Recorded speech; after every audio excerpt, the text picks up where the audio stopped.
حضرت عمر کا بیٹا مصر گیا، وہاں سے کمائی کر کے لایا، تجارت کرنے گیا، لاکھوں کا مال۔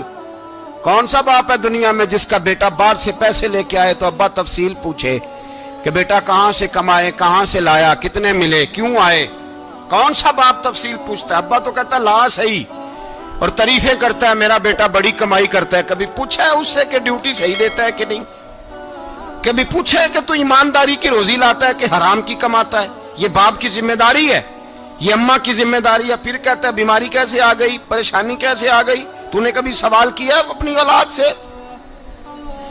حضرت عمر فاروق رضی اللہ تعالیٰ عنہ کا بیٹا مصر سے پیسے کما کے لایا تو جناب عمر نے بلایا، فرمایا بیٹے اتنی تو تیرے پاس راس ہی نہیں تھی، تھوڑے سے تو پیسے لے کے گیا تھا، اتنی کمائی کیسے ہو گئی؟ اتنے تو پیسے نہیں تھے صاحب، کہاں سے کمائی لائے؟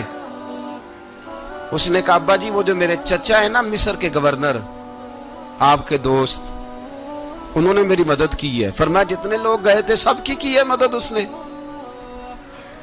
کہا نہیں صرف میری کی۔ فرمایا تیری کیوں کی؟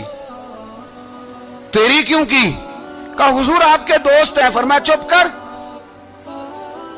حضور انہوں نے مجھے اتنے پیسے دیے، میں نے کاروبار میں ڈالے تو نفع آیا تو میں ان کی رقم دے کے۔ فرمایا خاموش ہو جا، باقی جتنے لوگ گئے تھے سب کی مدد کی اس نے؟ کہا نہیں حضور صرف میری کی۔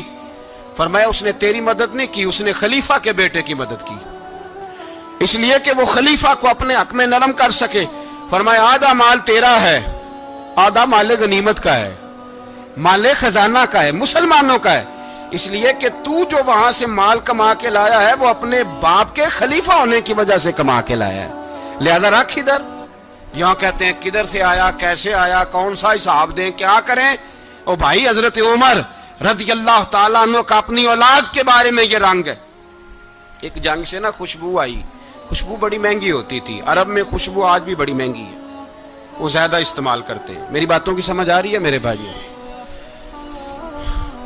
بڑی مہنگی خوشبو تھی۔ جب وہ خوشبو آئی تو حضرت عمر نے کہا، گھر میں پہلے پہنچی حضرت عمر کے، چونکہ زیادہ عورتیں استعمال کرتی تھی گھر کے اندر خوشبو، مرد بھی لگاتے تھے۔ حضرت عمر نے اپنی بیوی سے کہا، آپ کی زوجہ تو تھی وہ بڑی خوشبو کو پسند کرتی تھی۔ حضرت عمر نے اپنی زوجہ سے کہا کہ خوشبو لاؤ، میں نے ایک عورت کی ڈیوٹی لگائی ہے، وہ خوشبو تول تول کے نا تو حصہ برابر صحابہ میں بانٹ دے گی۔ تو آپ کی زوجہ کہنے لگی کسی بی بی کی ڈیوٹی لگانے کی کیا ضرورت تھی، میں جو موجود تھی میں بانٹ دیتی ہوں تول کے حصہ برابر۔ آپ نے فرمایا نہیں تو رہنے دے، وہ فلانی بی بی بانٹے گی۔ حضور میں نے بھی بانٹنی ہے، میرے پہ کچھ حق ہے؟ آپ نے فرمایا نہیں، تو تفصیل نہ پوچھ، تو خوشبو دے دے، کوئی اور بانٹے گی۔ خاتون خانہ تھی نا، کہنے لگی نہیں مجھے بھی آج آپ کو بتانا ہی پڑے گا کہ کوئی جو بانٹ سکتی ہے تو میں کیوں نہیں بانٹ سکتی؟ زوجہ کہتی عمر نے بات کی تو میری چیخیں نکل گئی۔ حضرت عمر فرمانے لگے جب تو خوشبو بانٹے گی نا تیرے ہاتھوں کو بھی لگے گی، تیرے دوپٹوں کو بھی لگ جائے گی۔ اگر رب کریم نے مجھ سے سوال پوچھا کہ عمر خوشبو تو مسلمانوں کی تھی، تیری بیوی کے دوپٹے کو کیوں لگ گئی، تو میں اللہ کے حضور کیا جواب دوں گا؟ اگر اللہ نے یہ سوال کیا کہ تیری بیوی نے کیوں لگائی، وہ تو حصہ تھا مسلمانوں کا، تو نے تیری بیوی نے کیوں لگائی؟ تو فرمایا میں نہیں چاہتا کہ اللہ کے حضور مجھے اور تجھے باز پرس ہو، لہذا کسی اور کو بانٹنے دے۔ زوجہ روئی اور تڑپ کے کہنے لگی عمر مجھے لگتا ہے صبح قیامت بھی تیری بیوی ہونے کی وجہ سے اللہ مجھے جنت عطا فرما دے گا، تیری زوجہ ہونے کی برکت سے۔ بھائی یہ معیار رکھا، خدا کی قسم ایسا شخص تاریخ میں دوبارہ نہیں آیا۔ اتنا بڑا آدمی، اتنا بڑا شخص، اتنا بڑا آدمی، اور پھر رنگ یہ ہے کہ عمر 22 لاکھ مربع میل کا حکمران، 22 لاکھ، اور کھجور کے درخت کے نیچے مٹی کا ڈھیلا لے کے سو گئے ہیں، پرواہ کوئی نہیں، کوئی مسئلہ ہی نہیں۔ دو غلام ساتھ بیٹھے تو ایک روٹی حضرت عمر نے گھر سے منگوائی، تھوڑا سا سرکہ، تو غلام کہنے لگے ہم نے بھی کھانی ہے۔ فرمایا کوئی حرج نہیں، روٹی کوئی پیٹ بھر کے کھانا ضروری تو نہیں، 3 حصوں میں بانٹ لیتے۔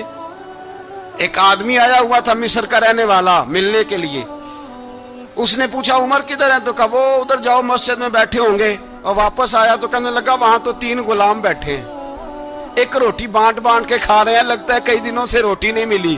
کہا 3 غلام تو کوئی نہیں, وہاں 2 ہی تھے, تیسرے تو امیر المومنین تھے. اس نے کہا نہیں نہیں 3 غلام ہیں, کپڑے بھی ایک طرح کے پہنے ہوئے, بلکہ 2 کے تو پھر صحیح ہیں, تیسرے کے تو زیادہ ماڑے ہیں. کپڑے بھی ایک طرح کے, کھانا پینا بھی ایک طرح کا, اور ان کا نشست برخاست بھی ایک طرح کی ہے, لہذا کوئی فرق نہیں. حضرت ابو ہریرہ کہتے ہیں میں لے کے آیا, اور جناب عمر کو جب میں نے کچی زمین میں تامت سمیٹ بیٹھے دیکھا تو میں رو پڑا. میں نے اس مصر سے آنے والے کو کہا تو اس کے جلوے دیکھ, اگر اس کی ذات میں اتنا حسن ہے تو محمد عربی کا مقام کیا ہوگا. یہ مقام غور ہے, مقام غور. 10 محرم کو لوگ دیگے پکائیں گے نا, نہیں پکانی ہے, کوئی بول دے نہیں ہاں نہ نہیں کر دے, پروگرام بدلیا تو نہیں دی عید کی کہ وہی کام شروع ہویا ہے لاسٹ ٹائٹ ہونے والا. کیوں جی, پکنی ہے نا دیکھیں 10 محرم کو انشاءاللہ تعالی, ہم بھی پکائیں گے انشاءاللہ, یہاں بھی پروگرام ہوگا. تو 10 محرم کو جو دیگ پکنی ہے تو ایسا نہیں ہو سکتا کہ 1 محرم کو حضرت عمر کے نام کی بھی کوئی پک جائے. اگر امام حسن حسین کے نام کی دیگیں پکیں تو جو امام حسن حسین سے پیار کرنے والے ہیں, جو امام حسن حسین سے, ہم لوگوں نے بھی عجیب رٹا اپنایا ہے نا, ہم لوگ بات کا ایک پہلو دیکھتے ہیں دوسرا نہیں دیکھتے. حضرت امام حسن اور حسین کو بھی نبی پاک نے شہید کہا, اور جناب عمر کو بھی رسول اللہ نے خود شہید فرمایا.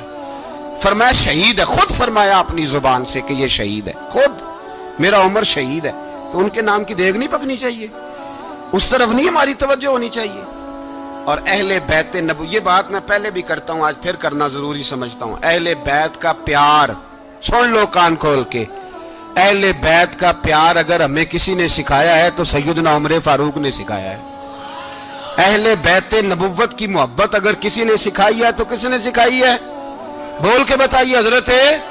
حضرت عمر نے. اہل بیت کا پیار ہمیں حضرت عمر نے بول کر کے سکھایا ہے. بھائی یاد رکھیں, کسی کی طاقت نہیں تھی دم مارنے کی حضرت عمر کے سامنے, طاقت ہی نہیں تھی. کیسر و کسرا کانپ جاتے تھے, جرت ہی نہیں کرتے تھے حضرت. اور ہمارے تو تعلقات بڑے ہیں نا غیروں سے. حضرت ابو موسیٰ اشعری رضی اللہ تعالیٰ عنہ فرماتے ہیں میرا منشی سائی تھا, وہ کاتب کہتے تھے وہ لوگ, میرا حساب کتاب عیسائی تھا. تو فرماتے ہیں ایک دن میں نے وہ سارا حساب کتاب لین دین کے حضرت عمر کو دکھائے تو فرمانے لگے جس نے لکھے ہیں اس کو بلاؤ. کہنے لگے وہ ضرور مسجد نہیں آ سکتا. کیوں نہیں آ سکتا؟ کہنے لگے وہ عیسائی ہے. کہتے ہیں حضرت عمر جلال میں آ گئے. آپ فرمانے لگے جنہیں رب دور کرتا ہے تم کیوں قریب کرتے ہو, جنہیں اللہ دور کرتا ہے. فرمایا تم غیروں کو اگر عہدے دو گے تو اپنوں کا کیا بنے گا, اگر تم غیروں کو عہدے دو گے تو اپنوں کا. یہ سوچ ہے جو آج برما کے مسلمانوں کے لیے بھی ضروری ہے.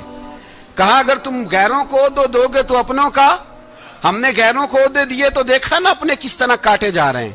غیروں کو جو عہدے دے دیے یارانے سارے غیروں سے, روز دعویٰ ہوتا ہے چین ہمارا سجن ہے, چین ہمارا دوست ہے.